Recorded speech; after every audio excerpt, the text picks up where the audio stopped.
Père et du Fils et du Saint-Esprit. Évangile de Jésus-Christ selon saint Matthieu. En ce temps-là, Jésus disait à ses disciples, « Ce que vous faites pour devenir des justes, évitez de l'accomplir devant les hommes pour vous faire remarquer. Sinon, il n'y a pas de récompense pour vous auprès de votre Père qui est aux cieux. Ainsi, quand tu fais l'aumône, ne fais pas sonner la trompette devant toi, comme les hypocrites qui se donnent en spectacle dans les synagogues et dans les rues pour obtenir la gloire qui vient des hommes. Amen, je vous le déclare.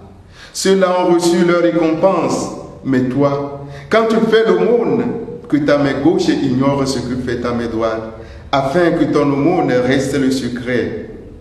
Ton Père qui voit dans le secret te le rendra.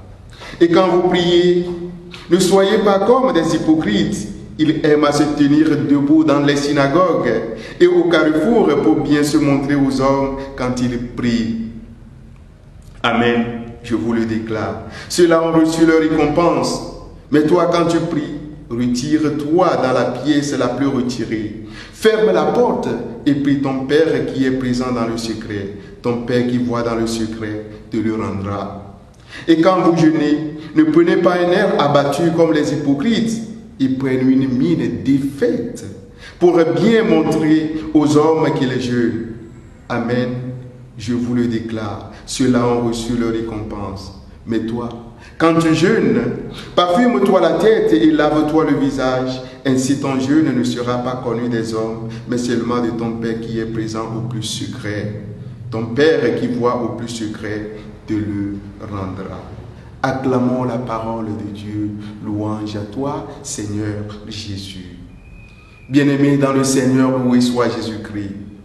Dans l'évangile de ce matin, Jésus nous invite à la discrétion dans toutes nos actions spirituelles.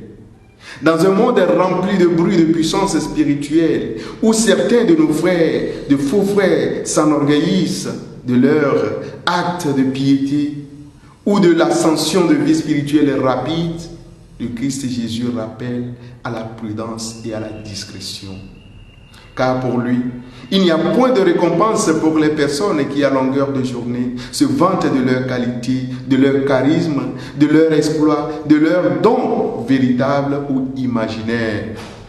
À tous ceux et celles qui se plaisent à raconter ou à étaler au grand jour leur décoration spirituelle remplie de leur ego, le Fils de l'homme appelle à l'humilité et au secret sans lesquels ils seront sans récompense. Bien-aimés dans le Seigneur, pour le Christ, ce qui doit caractériser chacun de ses disciples, c'est l'abaissement de soi, c'est la discrétion et l'humilité dans la prière, dans la charité en toutes choses. Malheureusement, l'homme est parfois rempli de son moi d'homme qui lui fait croire qu'il est le centre de l'univers. Et pour cela, tout ce qu'il fait ou tout ce qu'il a à faire pour devenir juste, il ne peut en aucun cas le faire sans sonner le glas. Une telle arrogance qui envahit aujourd'hui le cœur de l'homme fait que nous ne prions pas comme il faut. Nous ne donnons pas comme cela se doit et nous n'aidons pas comme il le fallait.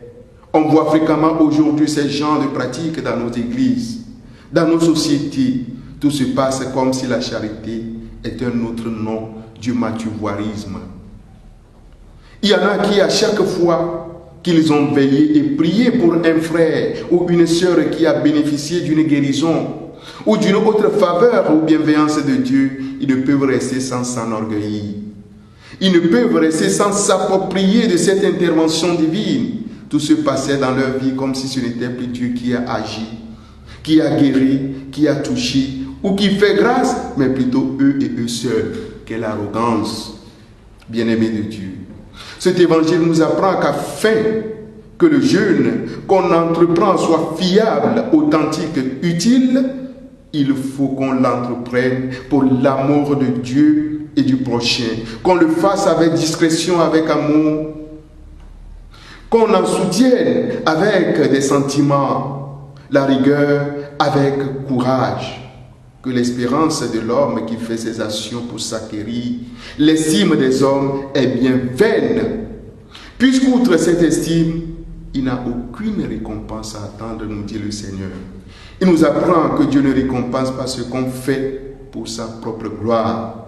Bien-aimés de Dieu, tâchons-nous d'accomplir nos actes de piété et de charité en toute discrétion, en toute humilité, afin que notre Père qui voit dans le plus secret puisse nous le rendre au centuple. Car celui qui donne reçoit toujours, et cela par le même canal de sa transmission. Que Dieu nous donne de prier et de donner sans sonner le glas. Donne ta vie à Dieu.